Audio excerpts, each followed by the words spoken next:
Hello students, নিশ্চয়ই সবাই ভালো আছো।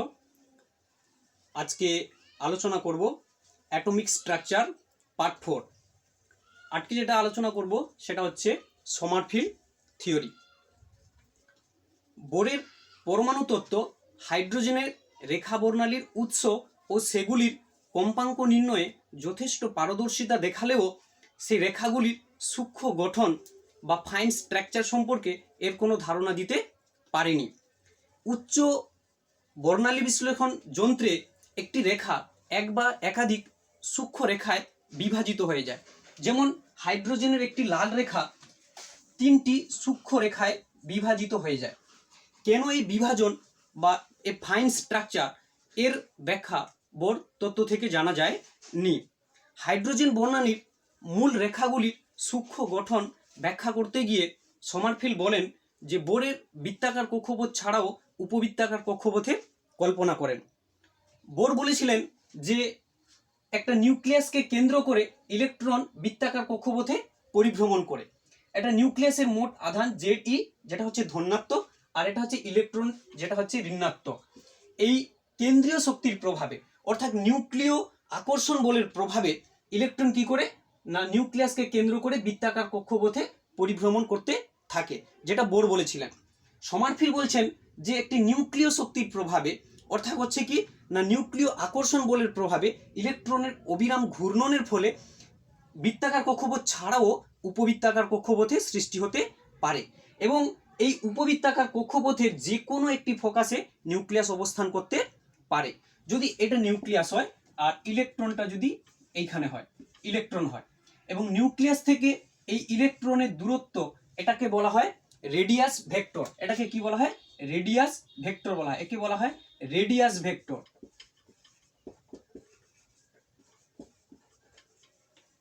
এটাকে বলা হয় রেডিয়াস ভেক্টর। এবং তো বোরের তত্ত্বের ক্ষেত্রে বৃত্তাকার কক্ষপথে ইলেকট্রনের আবর্তনের ক্ষেত্রে তার ব্যাসার্ধের কোনো পরিবর্তন হয় না। এখানে যা ব্যাসার্ধ আর রয়েছে, যদি ব্যাসার্ধ এখানে হয়েছে একই থাকবে, কিংবা যদি ব্যাসার্ধ এখানেও থাকে একই থাকবে। প্রত্যেক ক্ষেত্রে ব্যাসার্ধ অপরিবর্তিত থাকে, কিন্তু এর যে কোণ, ঘূর্ণন কোণ, সেটা পরিবর্তন হয়। অর্থাৎ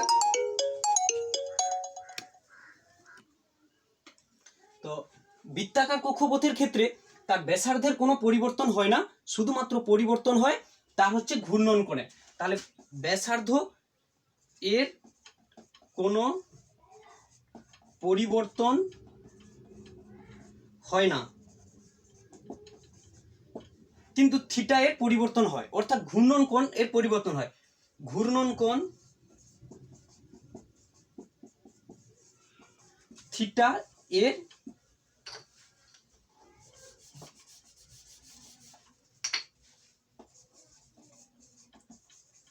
পরিবর্তন হয়। দেখতে পাচ্ছ, এই যেহেতু বৃত্তাকার তাই যে কোনো দিকে বা যে কোনো স্থানে এর ব্যাসার্ধ সমান, শুধুমাত্র পরিবর্তন হবে কি, যদি এটা ব্যাসার্ধ হয় তাহলে এটা এই ঘূর্ণন কোণটা শুধুমাত্র থিটাটা পরিবর্তন হবে। কিন্তু উপবৃত্তাকার কক্ষপথের ক্ষেত্রে তার ব্যাসার্ধ এখানে এক থাকবে, এখানে একরকম থাকবে, এখানে একরকম থাকবে, এখানে একরকম থাকবে, এবং এখানে একরকম থাকবে। সেখানে কি হবে? ব্যাসার্ধরও পরিবর্তন হবে।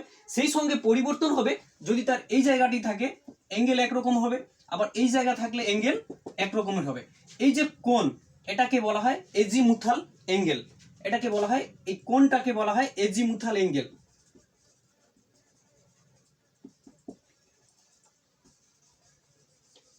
অ্যাঙ্গেল অর্থাৎ উপবৃত্তাকার কক্ষপথে ইলেকট্রনের ব্যাসার্ধ এবং তার ঘূর্ণন কোণ দুটোই পরিবর্তন হতে থাকে।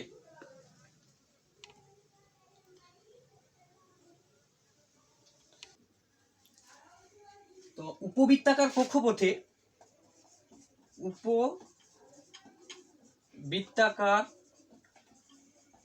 কক্ষপথে ব্যাসার্ধ ও হচ্ছে ঘূর্ণন কোণ থিটা উভয়ই পরিবর্তন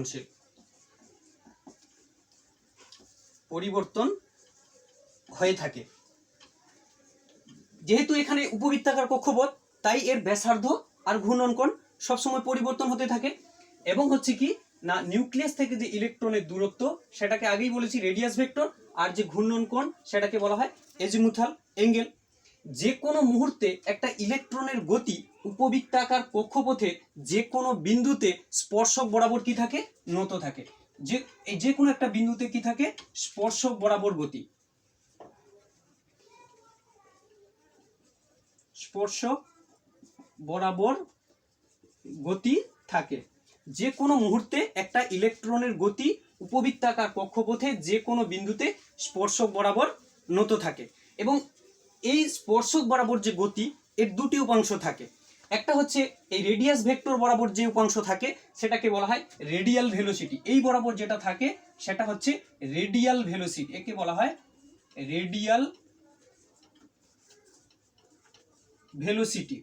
একটা হচ্ছে রেডিয়াল ভেলোসিটি যেটা রেডিয়াস ভেক্টর বরাবর থাকে, সেটা হচ্ছে রেডিয়াল ভেলোসিটি। আর একটা উপাংশ যেটা এই রেডিয়াল ভেলোসিটির লম্ব বরাবর থাকে, যেটাকে বলা হয় এজিমুথাল ভেলোসিটি, ট্রান্সভার্স ভেলোসিটি বা অ্যাঙ্গুলার ভেলোসিটি। এটাকে বলা হয় ট্রান্সভার্স ভেলোসিটি, ট্রান্সভার্স ভেলোসিটি বা অ্যাঙ্গুলার ভেলোসিটি, অ্যাঙ্গুলার ভেলোসিটি। এই রেডিয়াল ভেলোসিটি ও অ্যাঙ্গুলার ভেলোসিটি এর ফলে হচ্ছে রেডিয়াল মোমেন্ট এবং অ্যাঙ্গুলার মোমেন্টের সৃষ্টি হয়। কি সৃষ্টি হয় না, রেডিয়াল মোমেন্ট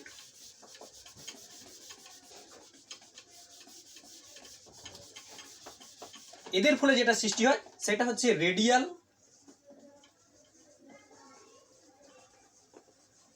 মোমেন্ট। আরেকটা যেটা সৃষ্টি হয় সেটা হচ্ছে অ্যাঙ্গুলার মোমেন্ট।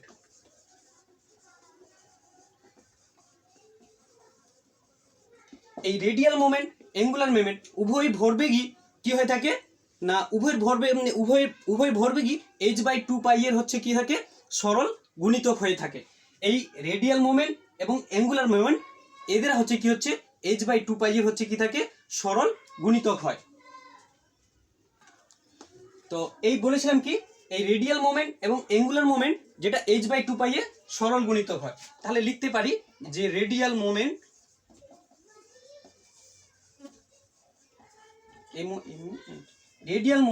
সমান nr ইন্টু h/2π, কিংবা অ্যাঙ্গুলার মোমেন্ট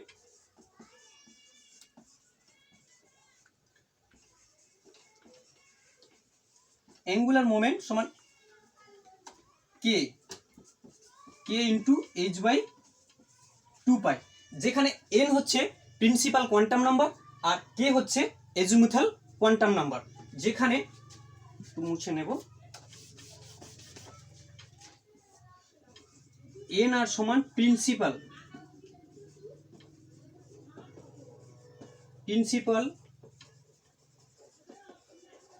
কোয়ান্টাম নাম্বার আর k হচ্ছে এজিমুথাল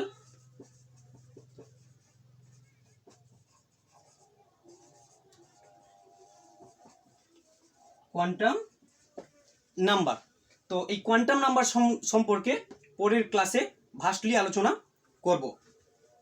এই গেল। তাহলে সমারফেল্ড কি বলেছেন, যে একটি কেন্দ্রীয় শক্তির প্রভাবে ইলেকট্রনের অবিরাম ঘূর্ণনের ফলে বৃত্তাকার কক্ষপথ ছাড়াও উপবৃত্তাকার কক্ষপথ সৃষ্টি হতে পারে, এবং এই উপবৃত্তাকার কক্ষপথের যে কোনো একটি বিন্দুতে সেখানে নিউক্লিয়াস অবস্থান করতে পারে। এটা যদি নিউক্লিয়াস হয়, এই উপবৃত্তাকার কক্ষপথের ক্ষেত্রে তার হচ্ছে ব্যাসার্ধ এবং ঘূর্ণন কোণ উভয় পরিবর্তনশীল, কিন্তু বৃত্তাকার কক্ষপথের ক্ষেত্রে সেটা ব্যাসার্ধ পরিবর্তন হয় না, শুধুমাত্র পরিবর্তন হয়ে থাকে ঘূর্ণন কোণের ক্ষেত্রে। তো এই ব্যাসার্ধ বরাবর উপবৃত্তাকার কক্ষপথের যে কোনো বিন্দুতে একটা ইলেকট্রনের গতি স্পর্শক বরাবর নত থাকে বলেছি, এবং এর গতি হচ্ছে দুই ধরনের হয়ে থাকে। একটা হচ্ছে কি বলতো, রেডিয়াস ভেক্টর বরাবর যেটা থাকে সেটা হচ্ছে রেডিয়াল ভেলোসিটি, আরেকটা থাকে এর লম্ব অভিমুখে যেটা থাকে সেটা হচ্ছে ট্রান্সভার্স ভেলোসিটি বা অ্যাঙ্গুলার ভেলোসিটি থাকে।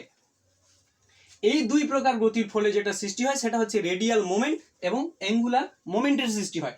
এই রেডিয়াল মোমেন্ট এবং অ্যাঙ্গুলার মোমেন্টের মান কি হয়, h/2π এর সরল গুণিতক হয়ে থাকে। এটা কপি করো, তারপরে বাকিটা বলছি। এবার দ্বিতীয়ত সমারফেল্ড বলেন, প্রথমটা গেল, দ্বিতীয় হচ্ছে কি না, উপবৃত্তাকার কক্ষপথের বর্ণনা করার জন্য সমারফেল্ড মুখ্য কোয়ান্টাম সংখ্যা ছাড়া দ্বিতীয় একটি কোয়ান্টাম সংখ্যা প্রবর্তন করেন, যেটাকে বলা হয়েছিল কি এজিমুথাল কোয়ান্টাম নাম্বার, যাকে বলা হয় এজিমুথাল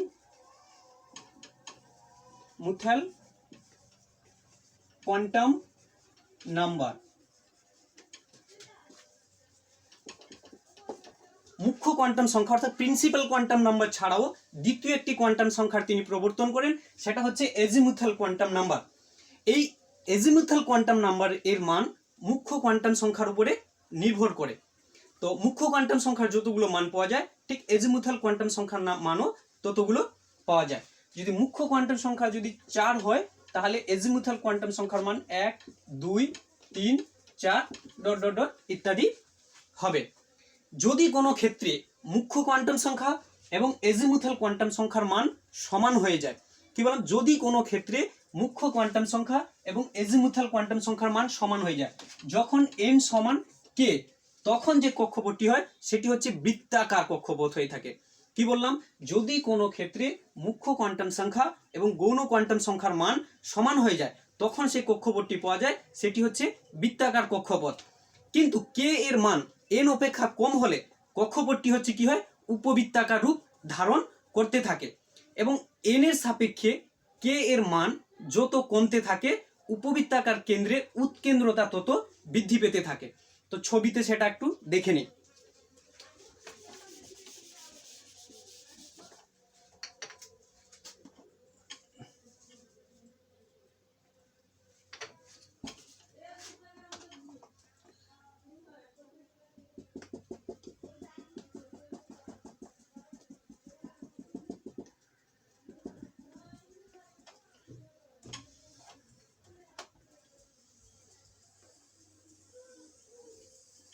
যখন n সমান 4, যখন n সমান 4 এবং k সমান 4, তখন যে কক্ষপথটি পাবো সেটা হচ্ছে কি বৃত্তাকার কক্ষপথ পাবো, এবং এটি নিউক্লিয়াস। এবার k এর মান n এর সাপেক্ষে যত হ্রাস পেতে থাকবে, উপবৃত্তাকার কক্ষপথটির উৎকেন্দ্রতা তত বৃদ্ধি পাবে। অর্থাৎ যখন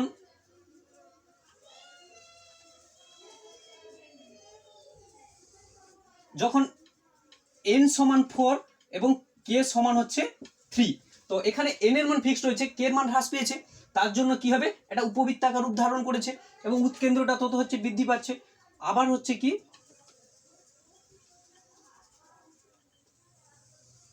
যখন n সমান 4 এবং k সমান হচ্ছে 2, তখন এরকম হবে। আবার যদি কমতে থাকে k এর মান,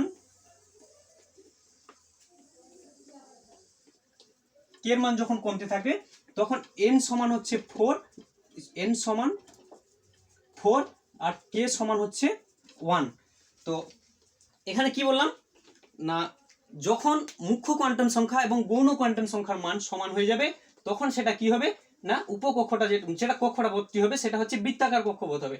আর হচ্ছে তোমার কি হবে না, k এর মান n এর সাপেক্ষে যত কমতে থাকবে, তখন কক্ষপথটি কি হবে, উপবৃত্তাকার রূপ ধারণ করতে থাকবে।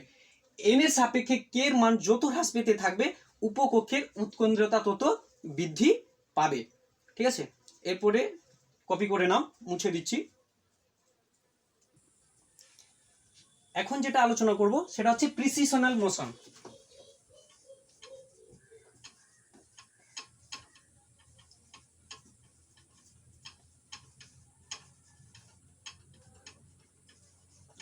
প্রিসিশনাল মোশন বা অপসরণ। সমারফিল্ড কি বলেছেন না, একটি কেন্দ্রীয় শক্তির প্রভাবে ইলেকট্রনের অবিরাম ঘূর্ণনের ফলে সেটা কি হয় না, উপবৃত্তাকার কক্ষপথের সৃষ্টি হয়। সেটা আগে দেখেছিলাম যে একটা কেন্দ্রীয় শক্তির প্রভাবে ইলেকট্রন অবিরাম ঘূর্ণনের ফলে হচ্ছে উপবৃত্তাকার কক্ষপথের সৃষ্টি হয়, তাই তো।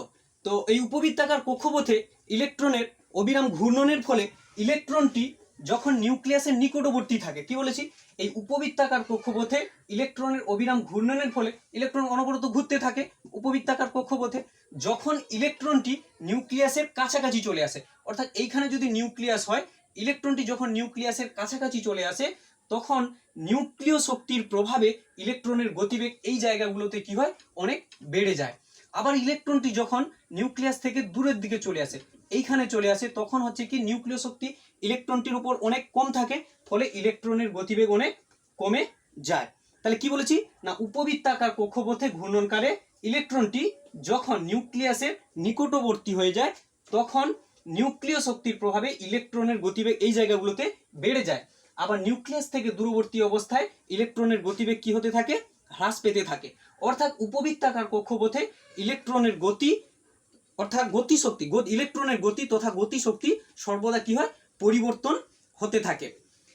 আইনস্টাইনের তুল্য সমীকরণ অনুযায়ী ইলেকট্রনের গতি আলোর তুল্য হলে সেখানে গতিবেগের পরিবর্তনের সঙ্গে সঙ্গে তার ভরেরও পরিবর্তন হতে থাকে।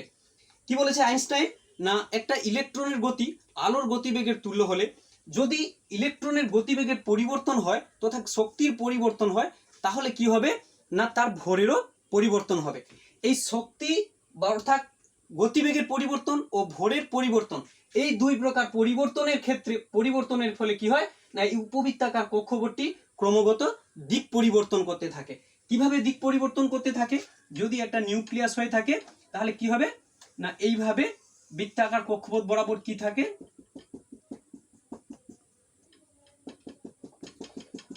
কি করতে থাকে গতিবেগ এবং ভর এবং শক্তি উভয়ের পরিবর্তনের ফলে তার কি হতে থাকে না এই উপকক্ষের শক্তিও উপকক্ষটিও ক্রমাগত দিক পরিবর্তন করতে থাকে নিউক্লিয়াসকে কেন্দ্র করে বৃত্তাকার কক্ষপথ বরাবর।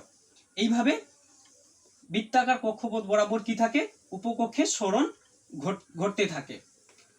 ইলেকট্রনীয় কক্ষের এরূপ সরণকে বলা হয় প্রিসিশনাল মোশন।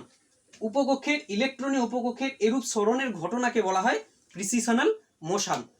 তো উপবৃত্তা কি বললাম তাহলে উপবৃত্তাকার কক্ষপথে ইলেকট্রনটির ঘূর্ণনকালে ইলেকট্রনটি যখন নিউক্লিয়াসের নিকটবর্তী হয় তখন কি করতে থাকে একটা নিউক্লিয় শক্তির প্রভাবে ইলেকট্রনটির গতিবেগ এই জায়গাগুলোতে অনেক বেড়ে যায়।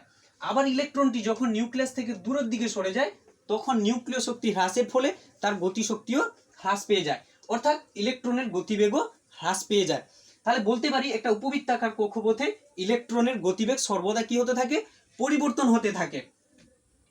এবার আইনস্টাইনের আপেক্ষিক তত্ত্ব অনুযায়ী একটা ইলেকট্রনের গতি আলোর হচ্ছে তুল্য হলে তার গতিবেগের পরিবর্তনের সঙ্গে সঙ্গে তার যে ভর রয়েছে সেটাও পরিবর্তন হয়ে যায়।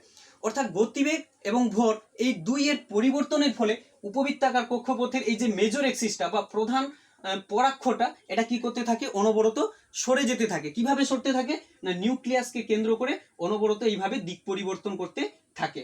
অর্থাৎ ইলেকট্রনীয় উপকক্ষের এরূপ যে সরণ ঘটতে থাকে বৃত্তাকার বরাবর কেন্দ্র নিউক্লিয়াসকে কেন্দ্র করে বৃত্তপথ বরাবর একেই বলা হয় প্রিসিশনাল মোশন বলা হয়। এরপরে আমরা ডি ব্রগলি সম্পর্কে আলোচনা করব, ক্লিয়ার করে নিই।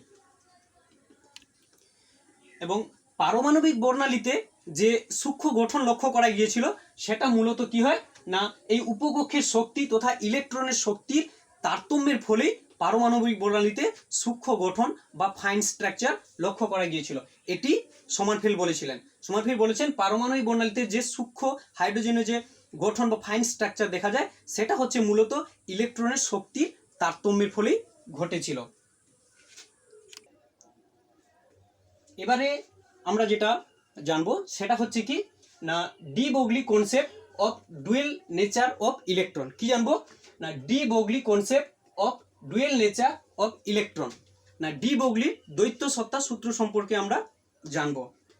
বিজ্ঞানী নিলস বোর এবং সমারফিল্ড ইলেকট্রনকে কি হিসেবে গণ্য করেছিলেন না নেগেটিভলি চার্জ পার্টিকেল হিসেবে গণ্য করেছিলেন। কি বলেছিলেন না ইলেকট্রনকে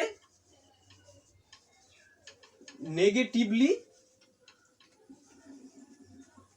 চার্জড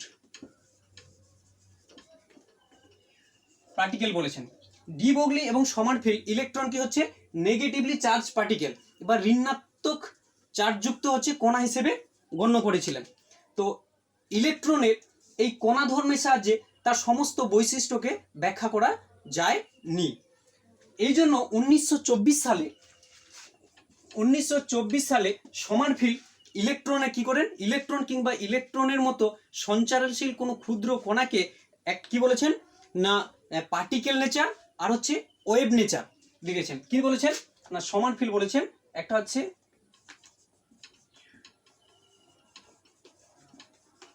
পার্টিকেল নেচার আর দ্বিতীয়ত তিনি হচ্ছেন ওয়েভ নেচার। পার্টিকেল নেচার বা কণা ধর্ম, আর একটা হচ্ছে তরঙ্গ ধর্ম। তো সমারফিল্ড এবং হচ্ছে তোমার কি বলেছিলেন, নিলস বোর ইলেকট্রনকে নেগেটিভলি চার্জ পার্টিকেল হিসেবে গণ্য করেছিলেন, কিন্তু এই কণা ধর্মের সাহায্যে ইলেকট্রনের সমস্ত বৈশিষ্ট্যকে ব্যাখ্যা করা যায়নি। এই জন্য সমারফিল্ড কি করেছিলেন না 1924 সমারফিল্ড বলছি, ডি বগলি কি করলেন 1924 সালে তিনি দেখলেন, বললেন যে সঞ্চারণশীল কোনো ইলেকট্রন বা ইলেকট্রনের মতো ক্ষুদ্র কণার মধ্যে তার পার্টিকেল নেচার অর্থাৎ কণা ধর্ম এবং তরঙ্গ ধর্ম উভয় ধর্মই হচ্ছে বর্তমান রয়েছে, এবং এই পার্টিকেল নেচার এই ওয়েভ নেচার এই দুই নেচারকে সমন্বয় করে তিনি একটি সমীকরণ প্রতিষ্ঠা করেন, যেটাকে বলা হয় ডি বগলির দ্বৈত সত্তা সূত্র বা ওয়েভ পার্টিকেল ডুয়েল নেচার বলা হয়। সেটা কি না, সেটা হচ্ছে তিনি যেটা প্রতিষ্ঠা করেন যে সূত্রটা, সেটা lambda equal to H by MV, যেখানে ল্যামডা হচ্ছে কি তরঙ্গ দৈর্ঘ্য বা ওয়েভ লেন্থ, আর এম হচ্ছে mass of electron and V is the velocity of electron, আর এইচ হচ্ছে প্ল্যাঙ্ক কনস্ট্যান্ট। সেটা কি বলেছিলাম, lambda equal to wavelength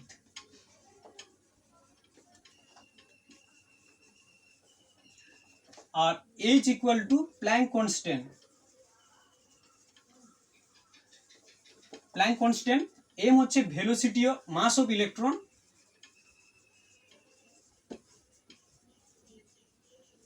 R V যে একটা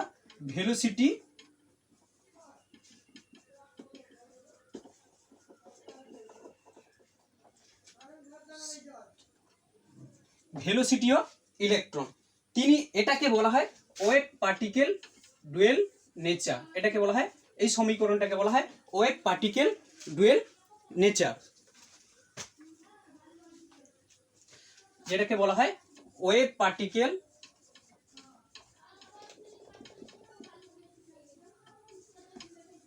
ডুয়েল নেচার।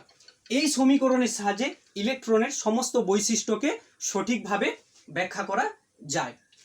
এবারে দেখে নিই দ্বৈত সত্তা সূত্রটা কি না, দেখতে পাচ্ছি lambda equal to H by MV, H তো প্ল্যাঙ্ক কনস্ট্যান্ট, যদি এইচটাকে তুলে দেওয়া যায় তাহলে সেখান থেকে আমরা কি পাবো, ল্যামডা ভ্যারাইজেস কি হবে 1/mv। এমভিটা কি, তার হচ্ছে ভরবেগ, তাহলে আমরা দেখতে পাচ্ছি যে ল্যামডা হচ্ছে কি তার ভরবেগের সঙ্গে ব্যস্তানুপাতে পরিবর্তিত হয়। ল্যামডা হচ্ছে কি, ল্যামডা তুলে দিলে ল্যামডা প্রপোর্শনেট 1/mv, এমভি হচ্ছে কি তার ভরবেগ মোমেন্টাম। তাহলে আমরা দেখতে পাচ্ছি যে তরঙ্গ দৈর্ঘ্য ব্যস্তানুপাতিক তার ভরবেগের সঙ্গে, ভরবেগ, তাহলে তার ভরবেগ তার তরঙ্গ দৈর্ঘ্যের সঙ্গে ব্যস্তানুপাতে পরিবর্তিত হয়। তাহলে ল্যামডা ভ্যারেজেস 1/mv, তাহলে তরঙ্গ দৈর্ঘ্য ভ্যারেজেস 1/ ভরবেগ। তাহলে এখান থেকে আমরা কি বলতে পারি না, ডি বগলির যে সূত্র সেটা হচ্ছে কি না, তীব্র বেগে ধাবমান কোনো বস্তু কণার ভরবেগ তার তরঙ্গ দৈর্ঘ্যের সঙ্গে ব্যস্তানুপাতে পরিবর্তিত হয়। কি দেখলাম না, তীব্র বেগে ধাবমান কোনো বস্তু কণা, ইলেকট্রন কিংবা ইলেকট্রনের মতো সঞ্চারণশীল কোনো বস্তু কণা তার তরঙ্গ দৈর্ঘ্যের সঙ্গে ব্যস্তানুপাতে পরিবর্তিত হয়। তাহলে কি লিখবো, ডি বগলির যে সূত্র সেটা হচ্ছে কি, তীব্র বেগে ধাবমান কোনো বস্তু কণা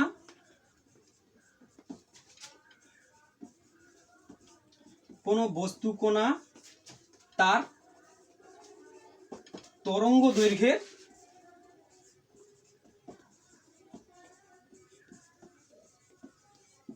সঙ্গে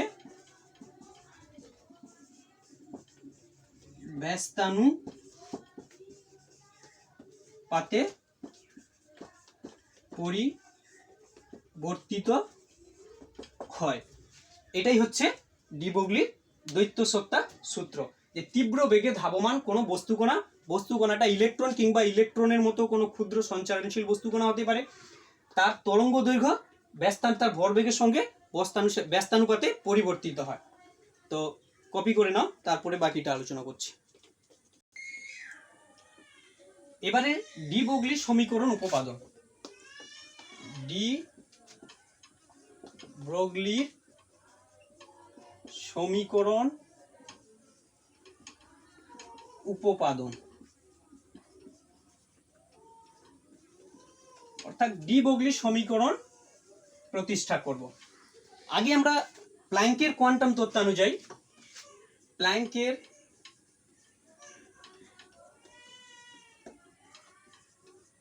কোয়ান্টাম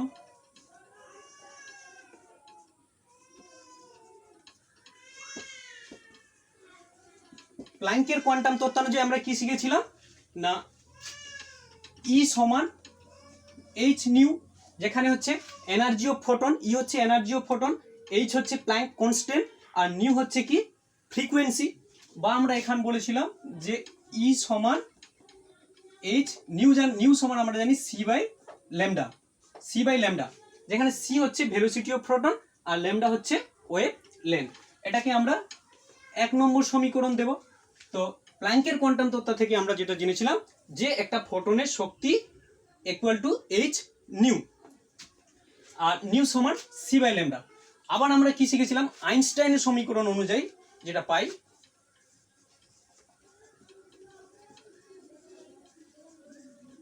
আইনস্টাইনের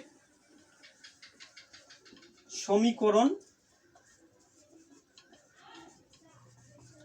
অনুযায়ী আমরা জানি কি ই সমান এম সি স্কোয়ার, যেখানে ই হচ্ছে এনার্জি অফ ফোটন, এম হচ্ছে কি mass of photon, C is the velocity of photon. এটা 2 নম্বর সমীকরণ। এবারে দেখো এখানে ই সমান এইচ সি বাই ল্যামডা আর এখানে ই সমান এম সি স্কোয়ার, দুটো সমীকরণকে তুলনা করে পাই, 1 নম্বর ও 2 নম্বরকে তুলনা করে পাই। তুলনা করে কি পাই না এইচ সি বাই ল্যামডা সমান হচ্ছে কি এম সি স্কোয়ার, বা এখান থেকে যদি আছে ল্যামডা সমান কি হবে H C by M C square, একটা সি সি কেটে যাবে, বা ল্যামডা সমান কি হবে এইচ বাই এম সি। তাহলে এইটা হচ্ছে ফোটনের ক্ষেত্রে lambda equal to H by M C. তো অন্য কোনো বস্তু কণার ক্ষেত্রে যদি ধরি তাহলে এটাকে আমরা এমনও লিখতে পারি যে অতএব lambda equal to H by M C সমান এইচ বাই এম ভি। কোনো বস্তু কণার ক্ষেত্রে হলে সেটা হচ্ছে এম হচ্ছে বস্তু কণার ভর আর ভি হচ্ছে বস্তু কণার গতিবেগ, আর ফোটনের ক্ষেত্রে হলে বস্তু কণার ভর হচ্ছে মানে ফোটনের ভর এম এবং ফোটনের গতিবেগ হচ্ছে সি। এইটা কপি করে নাও। এরপরে না ডি ব্রগলি সমীকরণ থেকে বোরের কৌণিক ভরবেগ প্রতিষ্ঠা করব। তো আমরা ডি ব্রগলি সমীকরণ দেখেছিলাম এইচ বাই এম ভি, একে আমরা একটু অন্য রূপেও প্রতিষ্ঠা করতে পারি। তো এম ভি সমান কি বলতো ভরবেগ মোমেন্টাম, একে আমরা কি ধরতে পারি পি ধরতে পারি ভরবেগ। এম ভি হচ্ছে কি বলতো পি, সমান লিখতে পারি এইচ বাই পি, বা ল্যামডা সমান আমরা কি লিখতে পারি এইচ বাই পি। একে ডি ব্রগলি সমীকরণটাকে আমরা এমনও লিখতে পারি, বা এটাকে আমরা এমনও লিখতে পারি বা ভি সমান কি পি বাই এম। এইটা আচ্ছা আমরা জানি কাইনেটিক এনার্জি যদি আমরা কাইনেটিক এনার্জি ই সমান half of M V square. তো এখানে কাইনেটিক এনার্জিটাকে যদি আমরা কি ধরে নিই ই ধরে নিই, ই সমান কি half of M V square, বা এই ভি এর জায়গায় এই ভির মানটা আমরা বসে দেব পি বাই এম, যেটা মোমেন্টাম থেকে পেয়েছিলাম, ই সমান হাফ অফ এম ইন্টু কি হবে এই মানটা বসাবো এই ভির জায়গায় যে P square by M square, তাহলে একটা এম কেটে যাবে। বা এখান থেকে আমরা যদি পির মানটা বের করি পি ইকুয়াল টু কি হবে না রুট ওভার 2 এম ই। তাহলে এখান থেকে আমরা মোমেন্টাম পি কত পেলাম না রুট ওভার 2 এম ই, এই মানটা আমরা এই পি এর জায়গায় বসিয়ে দেবো। বা ল্যামডা সমান কি হবে H by root over 2 M E. তাহলে এটাকে আমরা ডি ব্রগলি সমীকরণটাকে এমনভাবেও প্রতিষ্ঠা করতে পারি। এরপরে ডি ব্রগলি সমীকরণ থেকে বোরের কৌণিক ভরবেগের সমীকরণ উপপাদন করব।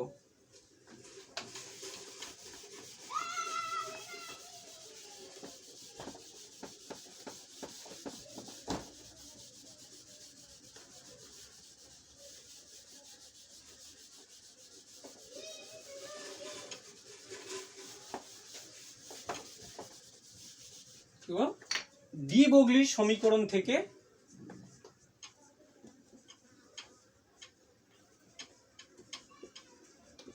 ডি ব্রগলির সমীকরণ থেকে বোরের কৌণিক ভরবেগের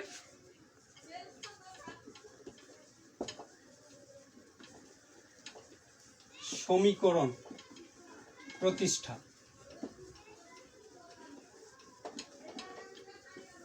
তো যদি এটা নিউক্লিয়াস হয় এবং এটা হচ্ছে তার কক্ষপথ হয় এবং কক্ষপথের ব্যাসার্ধ যদি আর হয় আর একটা ইলেকট্রন হয়, কি বলেছি না নির্দিষ্ট ব্যাসার্ধের বৃত্তাকার কক্ষপথ বরাবর ইলেকট্রনের কক্ষপথের পরিধি, ইলেকট্রন হচ্ছে তরঙ্গ দৈর্ঘ্যের পূর্ণ সংখ্যার সরল গুণিতক হবে। এটা যদি বৃত্তাকার কক্ষপথের ব্যাসার্ধ হয় তাহলে তার পরিধি কি হবে 2πr হবে, এইটা তার 2πr হবে।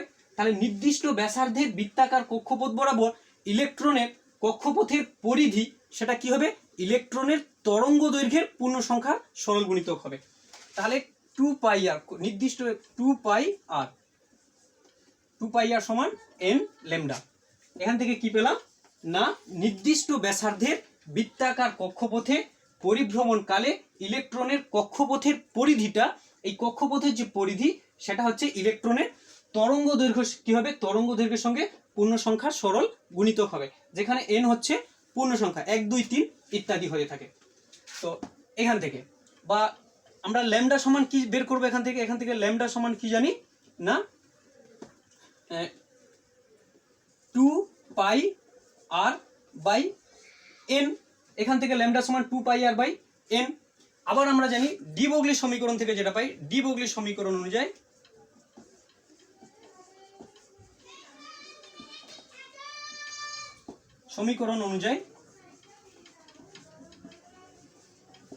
কি দেখেছিলাম ল্যামডা ইকুয়াল টু h/mv।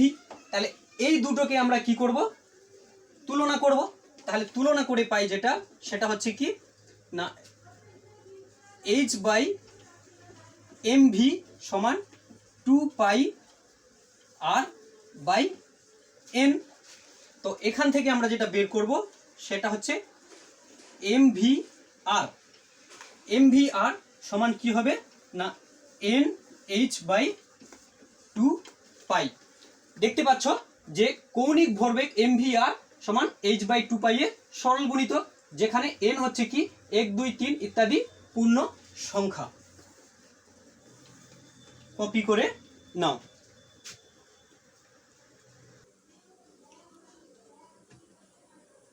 এবারে আমরা একটা প্রবলেম দেখে নেব যে 0.1 মিলিগ্রাম ভরযুক্ত একটি কণার তরঙ্গ দৈর্ঘ্য 0.1 মিলিগ্রাম ভরযুক্ত একটি কণার তরঙ্গ দৈর্ঘ্য 3.3 × 10⁻⁻29 মিটার হলে কণাটির গতিবেগ কত হবে? এবং প্লাঙ্ক কনস্ট্যান্টের ভ্যালু দেওয়া রয়েছে 6.6 × 10⁻34 কে গ্রাম স্কয়ার সেকেন্ড ইনভার্স। তো দেখতে পাচ্ছি এখানে মাস যেটা দেওয়া রয়েছে অ্যান্সারটা কি হবে যে ভর রয়েছে, তাহলে মাস সমান কত 0.1 মিলিগ্রাম। তাহলে এটাকে প্রথমে এসআই তে কনভার্ট করে নেব, সমান হচ্ছে 0.1 × 10⁻⁻6 কেজিতে করে নেব। তারপরে কি রয়েছে তরঙ্গ দৈর্ঘ্য রয়েছে ল্যামডা, ল্যামডা সমান কি রয়েছে 3.3 × 10⁻29 মিটার। এসআই পদ্ধতিতে রয়েছে, চেঞ্জ করার দরকার নেই। আর এইচ দেওয়া রয়েছে কি 6.6 × 10⁻34, এটাও এসআইতে দেওয়া রয়েছে। আমাকে বের করতে হবে কি তার গতিবেগ বের করতে হবে। তো সূত্রটা লিখবো আমরা কি ডি ব্রগলির সমীকরণ ল্যামডা ইকুয়াল টু h/mv, বা তার গতিবেগ v সমান কি হবে h/m ল্যামডা। তাহলে মানগুলো বসিয়ে দিই।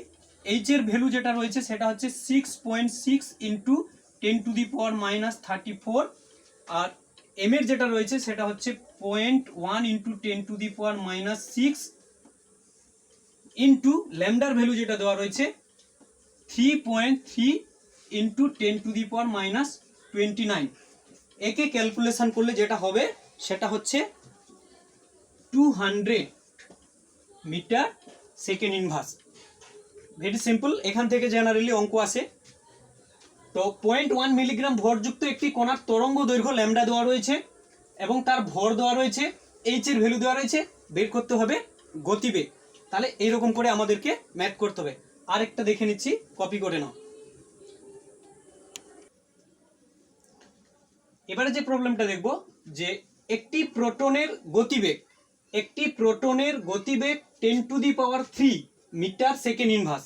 একটি প্রোটনের গতিবেগ 10⁻³ মিটার সেকেন্ড ইনভার্স এবং প্রোটনের ভর 1.67 × 10⁻⁻27 কেজি হলে প্রোটন রশ্মির তরঙ্গ দৈর্ঘ্য কত? তাহলে আমাকে দেওয়া রয়েছে প্রোটনের ভেলোসিটি দেওয়া রয়েছে আর মাস দেওয়া রয়েছে, বের করতে হবে প্রোটন রশ্মির তরঙ্গ দৈর্ঘ্য, সেই সঙ্গে প্ল্যাঙ্ক কনস্ট্যান্টের ভ্যালুও দেওয়া রয়েছে। তাহলে ডি ব্রগলির সমীকরণ থেকে আমরা লিখব ল্যামডা = h/mv। যেখানে তরঙ্গ দৈর্ঘ্য হচ্ছে ল্যামডা, তো এইচ এর ভ্যালু যেটা দেওয়া রয়েছে সেটা হচ্ছে 6.63 × 10⁻⁻34, সবই এসআই পদ্ধতিতে দেওয়া রয়েছে। আর ভর রয়েছে কত না 1.67 × 10⁻⁻27 ইন্টু ভি কত রয়েছে, গতিবেগ দেওয়া রয়েছে তার 10⁻³ মিটার। তো এটা করলে যেটা হবে সেটা হচ্ছে 0.40 × 10⁻⁹ মিটার, বা এটাকে লিখতে পারি 0.40 ন্যানোমিটার, কারণ আমরা জানি 1 ন্যানোমিটার সমান 10⁻⁹ মিটার। এইটা এই ধরনের ছোট ছোট ম্যাথ আমাদের করতে হবে। এরপরে যেটা আলোচনা করব সেটা হচ্ছে হাইজেনবার্গ আনসার্টেনটি প্রিন্সিপাল। কপি করে নাও। তো এবারে আমরা আলোচনা করব হাইজেনবার্গ আনসার্টেনটি প্রিন্সিপাল। কি আলোচনা করব না হাইজেনবার্গের অনিশ্চয়তা নীতি। হাইজেনবার্গ কি বলেছেন, ইলেকট্রন কিংবা ইলেকট্রন জাতীয় ওই জাতীয় কোনো ক্ষুদ্র গতিশীল কণার অবস্থান এবং তার হচ্ছে ভরবেগ একই সঙ্গে সঠিকভাবে নির্ণয় করা সম্ভব নয়। হাইজেনবার্গ কি বলেছেন, ইলেকট্রন কিংবা ইলেকট্রনের মতো ক্ষুদ্র কোনো গতিশীল কণার অবস্থান অর্থাৎ পজিশন এবং মোমেন্টাম একই সঙ্গে সঠিকভাবে নির্ণয় করা সম্ভব নয়। যদি নিউক্লিয়াস হয় আর ইলেকট্রন হয়, ধরো এই পজিশনে ইলেকট্রনটি ঘুরছে আর এটা হচ্ছে নিউক্লিয়াস, তো এই পজিশনে যখন আমি পজিশন নির্ণয় করতে যাব, ইলেকট্রনটা তো কন্টিনিউয়াসলি ঘুরতে থাকছে, ঘুরতে থাকার জন্য কি তার অবস্থানের সঙ্গে সঙ্গে পরিবর্তন হয়ে যাবে। তো যখনই তার অবস্থান নির্ণয় করতে যাব তখন তার ভরবেগের পরিবর্তন হয়ে যাবে। আবার যদি ভরবেগ নির্ণয় করতে যাই সঠিকভাবে, তখন তার কি হবে, পজিশন সঙ্গে সঙ্গে পরিবর্তন হয়ে যাবে। তার মানে তিনি বলতে চেয়েছেন যে তার পজিশন এবং মোমেন্টামকে দুটোকে একসঙ্গে ক্যালকুলেট করা সম্ভব নয়। হাইজেনবার্গ মূলত যেটা বলেছেন, এক নম্বর হচ্ছে পজিশন আর দ্বিতীয়ত তিনি বলেছেন মোমেন্টাম। পজিশনটাকে আমরা ডেল এক্স বলবো আর মোমেন্টামকে আমরা কি বলবো, ডেল পি, ভরবেগ। তো আমরা মোমেন্টাম পি সমান আমরা কি জানি, এম ভি, ভর এবং বেগ, তাদেরকে আমরা মোমেন্টাম বলি। তিনি বলেছেন যে কোনো নির্দিষ্ট মুহূর্তে ইলেকট্রন কিংবা ওই জাতীয় কোনো ক্ষুদ্র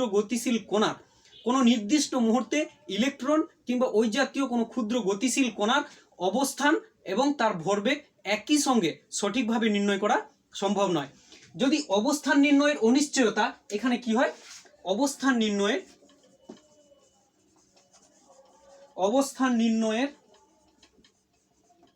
অনিশ্চয়তা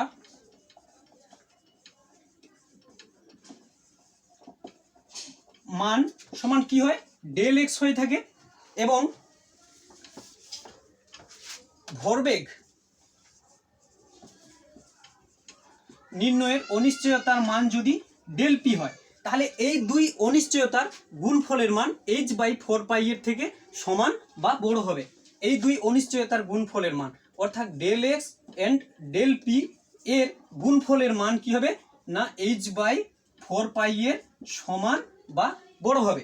আমরা জানি পি সমান কি বলতো, এম ভি, তাহলে এই জায়গায় বসাবো, বা del X into del of M V greater than equal to কি h/4π হবে। এম তো হচ্ছে চেঞ্জ হবে না, কনস্ট্যান্ট, তার মানে যেটা পরিবর্তন হবে সেটা ভি, বা আমরা বলবো del X into M del V greater than equal to H by 4 pi হবে, বা আমরা বলবো কি না del X into del V greater than equal to কি হবে এইচ বাই 4 পাই এম হবে। অর্থাৎ এখান থেকে বলা যায় যে ইলেকট্রন কিংবা ইলেকট্রনের মতো গতিশীল কোনো কণার পজিশন অর্থাৎ অবস্থান এবং ভরবেগকে একই সঙ্গে সঠিকভাবে নির্ণয় করা সম্ভব নয়। যদি ভরবেগ যত নিখুঁতভাবে পরিমাপ করার চেষ্টা করব, তার অবস্থান নির্ণয়ের অনিশ্চয়তা তত বেড়ে যাবে। অর্থাৎ একটা গতিশীল ইলেকট্রনের ভরবেগ এবং তার অবস্থানকে একই সঙ্গে দুটোকে পরিমাপ করা সম্ভব নয়। এবার কপি করে নাও, এখান থেকে আমরা একটা দুটো নিউমেরিক্যাল দেখে নেব। দেখো বলেছে 0.1 মিলিগ্রাম ভর সম্পন্ন একটি ধূলিকণার বেগ নির্ণয়ের অনিশ্চয়তার মান 4.5 ইন্টু 10⁻⁻20 মিটার সেকেন্ড ইনভার্স হলে তার অবস্থান নির্ণয়ের অনিশ্চয়তার মান কত? দেওয়া রয়েছে যে ভর দেওয়া রয়েছে 0.1 মিলিগ্রাম, তার মানে এম সমান আমাদের কি দেওয়া রয়েছে না 0.1 মিলিগ্রাম। তো এটাকে একটু ইউনিটটাকে চেঞ্জ করলো, 0.1 ইন্টু 10⁻⁻6 এসআই পদ্ধতিতে করে নিলাম কেজিতে। এবং তার বেগ নির্ণয়ের অনিশ্চয়তার মান দেওয়া রয়েছে। বেগ নির্ণয়ের অনিশ্চয়তার মান মানে ডেল ভি কি রয়েছে 4.5 ইন্টু 10⁻⁻20 মিটার সেকেন্ড ইনভার্স। আমাকে নির্ণয় করতে বলেছে যে তার অবস্থান নির্ণয়ের অনিশ্চয়তার মান, তার মানে কি বলতে হবে ডেল এক্স সমান হোয়াট। তাহলে আমরা হাইজেনবার্গের আনসার্টেনটি প্রিন্সিপাল থেকে কি দেখেছিলাম যে del X into M del V সমান কি দেখেছিলাম এইচ বাই 4 পাই সর্বনিম্ন অনিশ্চয়তার মান, বা এখান থেকে আমাকে কি বের করতে হবে অবস্থান নির্ণয়ের অনিশ্চয়তার মান, বা ডেল এক্স সমান কি হবে H by 4 pi M into del V. তাহলে এদের প্রত্যেকেরই মান আমাদের জানা আছে। তো এইচ হচ্ছে কি বলতো প্ল্যাঙ্ক কনস্ট্যান্ট, তো প্ল্যাঙ্ক কনস্ট্যান্টের মান বসিয়ে দাও 6.626 ইন্টু 10⁻⁻34 এসআই পদ্ধতিতে বসাবো। 4 পাই এর মান তো আমরা জানি 3.14 ইন্টু এম এর মান আমাদের দেওয়া রয়েছে কত 0.1 ইন্টু 10⁻⁻6, আর দেওয়া রয়েছে ডেল ভি গতিবেগ নির্ণয়ের অনিশ্চয়তার মান 4.5 ইন্টু 10⁻⁻20। তাহলে এখান থেকে যে মানটা পাবো সেটা হচ্ছে কি না 1.172 ইন্টু 10⁻⁸ মিটার। এইটা আমার দেওয়া রয়েছে, ভর দেওয়া রয়েছে, তার বেগ নির্ণয়ের অনিশ্চয়তার মান দেওয়া রয়েছে, আর এইচ তো আমরা জানি। তাহলে সেখান থেকে শুধু নির্ণয় করব অবস্থান নির্ণয়ের অনিশ্চয়তার মান। এই ধরনের ছোট ছোট ম্যাথ প্র্যাকটিস করবে, এগুলো এক্সামে আসে। আরেকটা দেখে নেব, এটা কপি করে নাও। এবারে দেখো বলেছে একটি পরীক্ষার সাহায্যে নির্ণীত ইলেকট্রনের বেগ 50 মিটার সেকেন্ড ইনভার্স। এখানে ইলেকট্রনের বেগ দেওয়া আছে এবং যদি নির্ণীত বেগের মান 99.999% নিখুঁত হয় তবে গতিশীল ইলেকট্রনটির অবস্থান নির্ণয়ের অনিশ্চয়তার মান কত?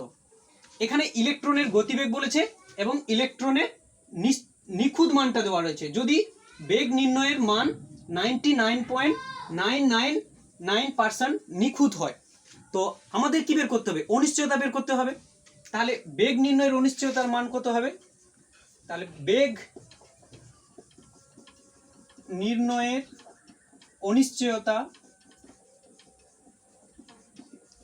সমান 100 মাইনাস 99.999 সমান 0.001%। তাহলে বেগ নির্ণয়ের অনিশ্চয়তার মান কত হবে? তো ডেল ভি সমান কি হবে না বেগের এত পার্সেন্ট অনিশ্চয়তা, তারপর 50 ইন্টু 1/1000 সমান কত হচ্ছে 0.05 মিটার সেকেন্ড ইনভার্স। তাহলে আমরা এখান থেকে নিশ্চয়তার মান দেওয়া ছিল, ইলেকট্রনের গতিবেগ দেওয়া ছিল এবং তার নিখুঁত বেগের মান দেওয়া ছিল 99.999%।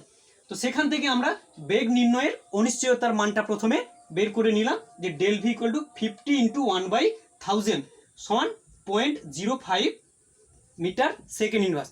এরপর আমরা সেখান থেকে পজিশন নির্ণয়ের অনিশ্চয়তার মানটা বের করে নেব। মুছে দিই।